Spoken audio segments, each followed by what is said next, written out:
तानसेन के गुरुदेव थे जिन्होंने तानसेन को सिखाया। उन्होंने कहा कि तुम्हारे शिष्य जो हैं तानसेन बीरबल के सानिध्यता में रहते हैं, अकबर के दरबार में गाते हैं, मुझे भी संगीत सीखना है। उन्होंने कहा ठीक है। हरिदास जी महाराज सिखाया उनको। अब वो तो सिखाने की हम संगीत सिखा रहे हैं, लेकिन वो संगीत पीने लगे। देखिए, एक इतना लगन जब लग जाती है व्यक्ति की, अभी तक ये था उसको कि मुझे तानसेन को हराना है संगीत से, लेकिन वो सुनते सुनते सुनते सुनते इतना खो गए संगीत में कि मानो देहाभास भूल गए।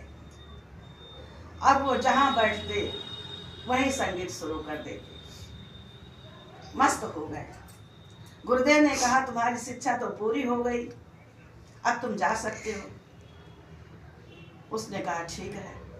अब वो जहाँ नदियों के किनारे बैठते वहीं संगीत उनका शुरू हो जाता, वृक्षों के नीचे बैठते वहीं शुरू हो जाता। न भोजन करने का ध्यान रहता, न पानी पीने का ध्यान रहता। उनको लोग बिरजू बावरा कहने लगे। बहुत गाते गाते मस्त रहते संगीत में, इतना अध्यास हो गया उनको।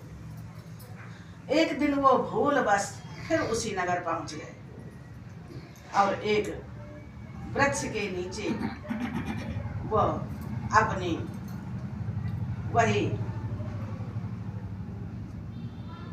संगीत, वही तानपुरा बजाने लगे और खो गए उसी में।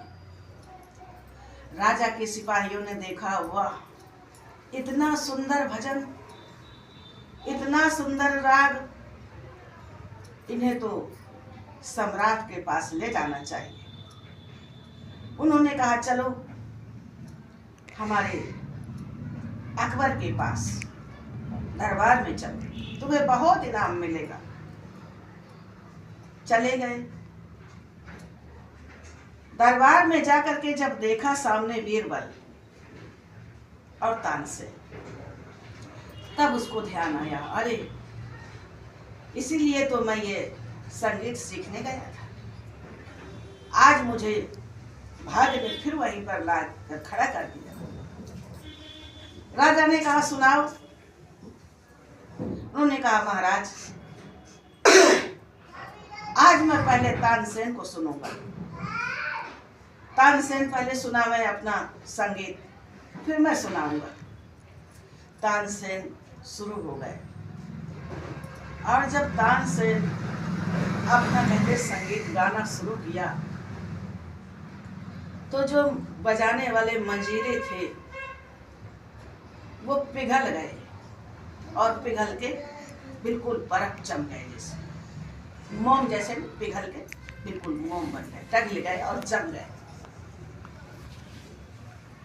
वाह, सबने तालियां बजाई, गूंज गया प्रसन्नता का वातावरण दरबार में। बहुत अच्छे, बहुत अच्छे। तालियों की गड़गड़ाहट। तानसेन ने अपना संगीत विराम लिया। कहा महाराज आप इस बालक से कहो। बालक ने कहा ठीक है, अब मैं सुनाऊंगा।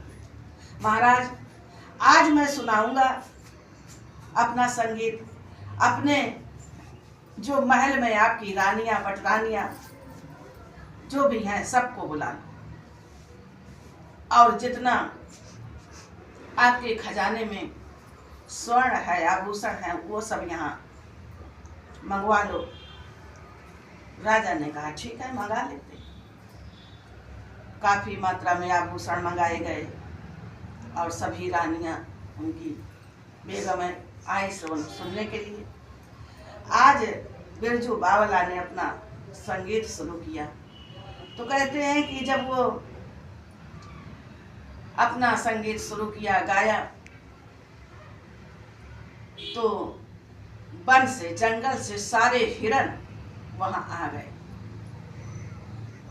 मस्त हो गए और जो अकबर की रानियां थीं, बेगमें थीं, वो सारा अपने आभूषण उतार उतार के वहाँ रखने लगी।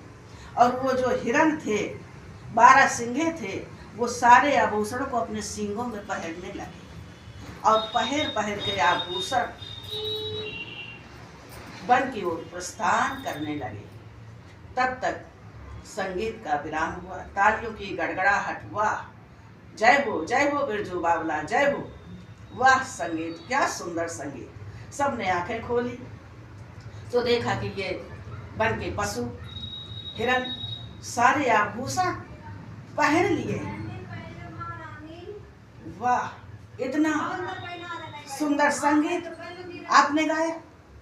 राजा प्रसन्न हो गए एक बार और कहा पुरस्कार दिया जाए इसको, बहुत सुंदर। तानसेन की तरफ देखे, तानसेन ने कहा अब कुछ नहीं कहूँगा, नीचे को नेत्र कर लिया। उसने कहा भाई, जो तुम्हारा अपमान हुआ पिछले बार, उसका जो सजा देना चाहो वहां पे मैं दे सकते हो, तानसेन ने कहा। लेकिन बिरजू बावला ने कहा नहीं, कुछ सजा नहीं, बस बात यह है कि संगीत किसी का गुलाम नहीं, ये तो कोई भी सीख सकता है, किसी के भी हृदय में ये प्रकट हो सकता है।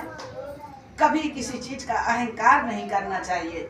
वो साधु थे तो आप ये कह करके उनका अपमानित किया कि ये मांगने खाने वाले हैं, ये अपने भोजन उदर पोषण के लिए मांगते खाते हैं, गाते फिरते।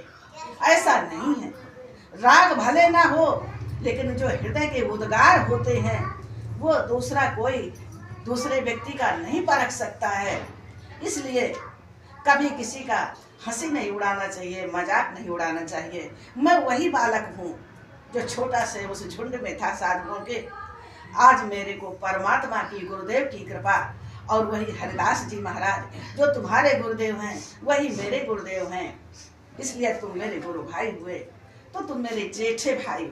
देखिए कितना सुंदर शब्द कि तुम मेरे जेठे भाई हो, बड़े भाई हो, तो क्षमा तो मैं ही तुमसे सदैव मांगूंगा। मैं छोटा हूँ, मैं ही तुम्हारे चरणों में सदैव झुकूंगा। ये शब्द सुन करके अकबर भी प्रसन्न हुए, तानसेन भी प्रसन्न हुए और उनको पुरस्कारित किया गया। तो कहने का तात्पर्य कि जो आज हमने बात सुनी, बात कविता की, कि कितना सुंदर कि हाथी तो मरा, लेकिन अब हाथी मरे तो खबर पहुंचावे कौन। ये उन चारों में बुद्धि नहीं आई, क्योंकि राजा ने कह रखा था कि भाई जो हाथी